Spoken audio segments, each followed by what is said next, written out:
नमस्कार दोस्तों, स्वागत है आपका मेरे YouTube channel Indian official hub में। दोस्तों, इस वीडियो में मैं आपको आज जीतिया व्रत की कथा सुनाऊंगी। यह कथा एक चील और स्यारिन की है। चलो दोस्तों, शुरू करते हैं जीवित पुत्री का व्रत कथा। नर्मदा नदी के पास कंचनवटी नामक एक नगर था। वहाँ का राजा मलयकेतु था।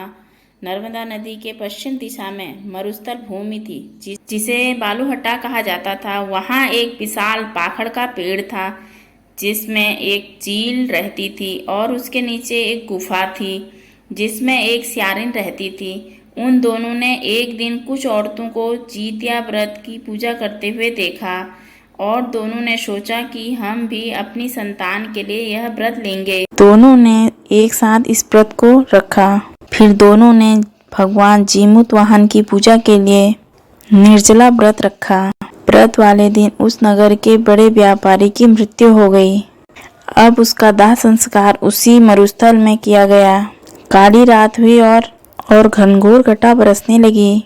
कभी बिजली कड़कती तो कभी बादल बरसते और बड़ा जोर का तूफान आ गया था। स्यारिन को अब बड़ी जोर की भूख लगने लगी थी। मुर्दा देखकर वो खुद को रोक न सकी और उसका व्रत टूट गया। पर चील ने संयम रखा और व्रत पूरा किया और नियम और श्रद्धा के साथ अगले दिन व्रत का पारण किया। फिर अगले जन्म में दोनों सहेलियों ने ब्राह्मण परिवार में पुत्री के रूप में जन्म लिया। उनके पिता का नाम भास्कर था। चील बड़ी बहन बनी और उसका नाम सीलवती रखा गया और सीलवती की शादी बुद्धसेन के साथ हुई। स्यारिन छोटी बहन के रूप में जन्मी थी। उसका नाम कपूरावती रखा गया था और उसकी शादी उस नगर के राजा मलयकेतु के साथ हो गई और कपूरावती कंचनवटी की रानी बन गई। भगवान जीमूतवाहन के आशीर्वाद से सीलवती के 7 बेटे हुए और कपूरावती के बच्चे जन्म लेते ही मर जाते थे। कुछ समय के बाद सीलवती के 7 पुत्र बड़े हो गए और वे सभी राजा के दरबार में काम करने लगे। कपूरावती के मन में उन्हें देखकर ईर्ष्या की भावना आने लगी और उसने राजा से कहकर सभी पुत्रों की जो सीलवती के बेटे थे उन 7 के सर कटवा दिए और 7 नए बर्तन मंगवाकर उन बर्तनों पर सर रख दिया। फिर लाल कपड़े से ढककर सीलवती के पास भिजवा दिया।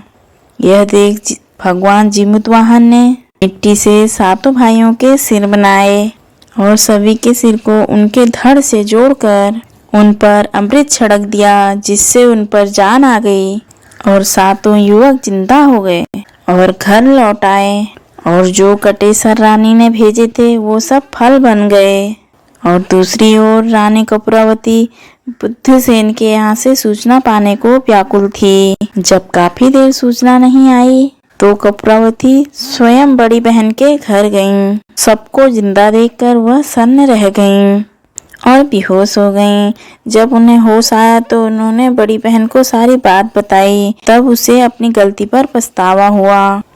भगवान जीमूतवाहन की कृपा से सीलवती को पूर्व जन्म की बातें याद आ गईं और वह कपूरावती को लेकर उसी पाखड़ के पेड़ के पास गई और उसे सारी बातें बताई, जिसे सुनकर कपूरावती बेहोश हो गई और मर गई। जब राजा को इसकी खबर मिली तो उन्होंने उसी जगह जाकर पाखड़ के पेड़ के नीचे कपूरावती का दाह संस्कार कर दिया।